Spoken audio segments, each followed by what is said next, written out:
வணக்கம்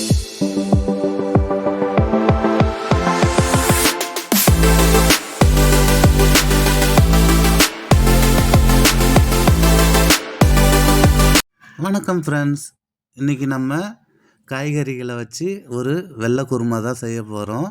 வாங்க அதை எப்படி செய்கிறதுன்னு இப்போ நம்ம பார்க்கலாம். ஃபஸ்ட்டு அடுப்பில் ஒரு குக்கரை வச்சுக்கின்னு இப்போ நம்ம அதில் எண்ணெயை சேர்த்துக்கலாம். இந்த குருமா பார்த்திங்கனாக்கா இடியாப்பம் ஆப்பத்துக்கெலாம் அவ்வளோ சூப்பராக இருக்கும். இப்போ எண்ணெயை சேர்த்தாச்சு.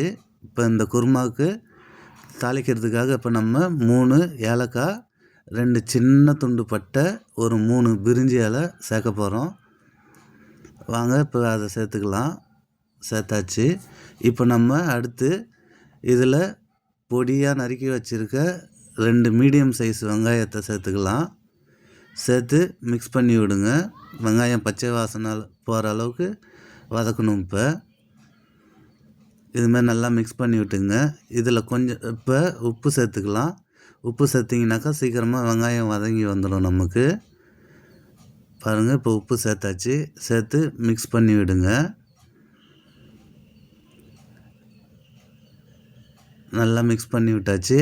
அடுத்து நம்ம இதில் பொடியாக கட் பண்ணி வச்சுருக்கிற ஒரு மீடியம் சைஸ் தக்காளியை சேர்க்கணும்.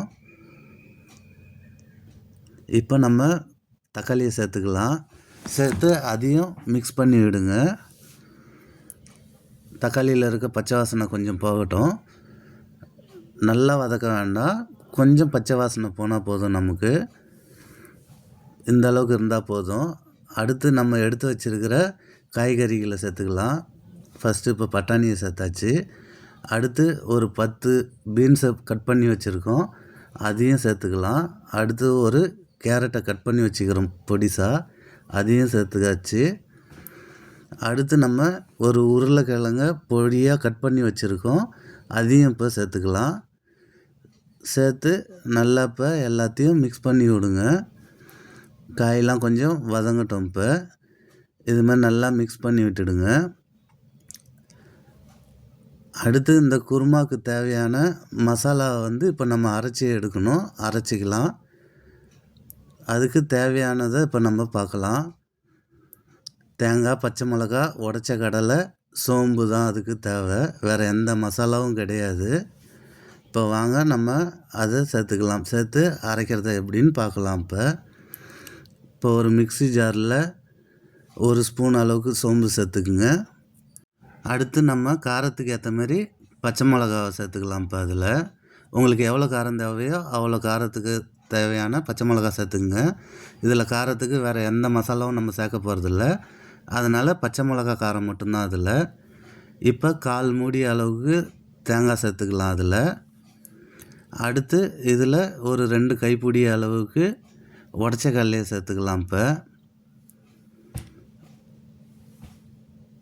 சேர்த்தாச்சு. இப்போ நம்ம இது மாதிரி பேஸ்ட்டாக அரைச்சி எடுத்துக்குங்க. இப்போ அரைச்சி எடுத்தாச்சு. இப்போ நமக்கு காயெல்லாம் நல்லா வெந்துடுச்சு. இப்போ நம்ம அரைச்ச மசாலாவை அதில் சேர்க்க போகிறோம். இப்போ சேர்த்தாச்சு. இந்த குருமாவுக்கு நமக்கு தேவையான அளவுக்கு தண்ணி சேர்த்துக்கலாம். இப்போ நமக்கு எவ்வளோ தேவையோ குருமா அந்த அளவுக்கு நம்ம தண்ணி சேர்த்துக்கலாம். இப்போ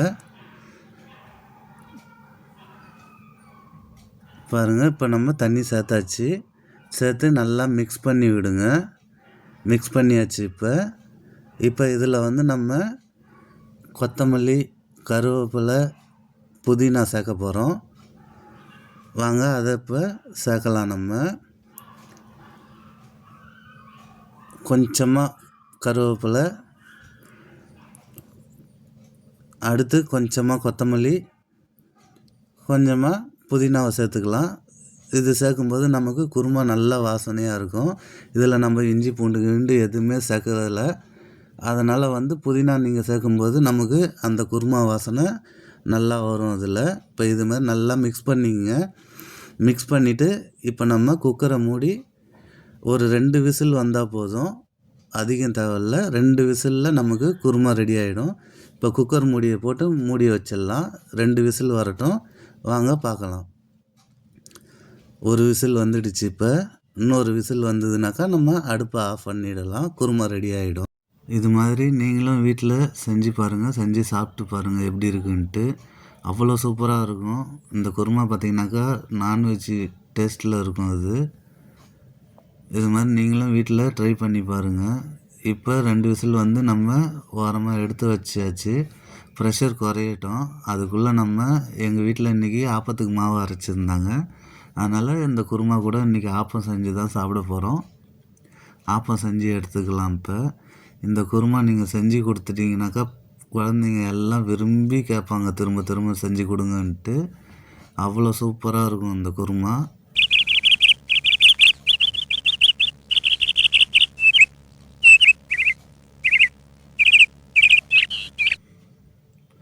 பாருங்கள், இப்போ நமக்கு ஆப்பமும் ரெடி ஆகிடுச்சு.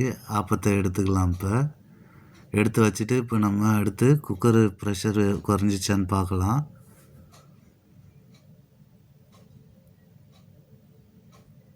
பாருங்கள், இப்போ ப்ரெஷர் குறைஞ்சிடுச்சு. ஓப்பன் பண்ணி பார்க்கலாம் எப்படி இருக்குது குருமான்ட்டு. வாவ், சூப்பரான வெள்ளை குருமா ரெடி இப்போ நமக்கு. பாருங்கள் எவ்வளோ சூப்பராக வந்திருக்கு பாருங்கள். இது மாதிரி நீங்களும் வீட்டில் ட்ரை பண்ணி பாருங்கள். ஆப்பம் இடியாப்பம் கூட வச்சு சாப்பிட்டு பாருங்கள். அவ்வளோ சூப்பராக இருக்கும். பசங்களுக்கு செஞ்சு கொடுங்க.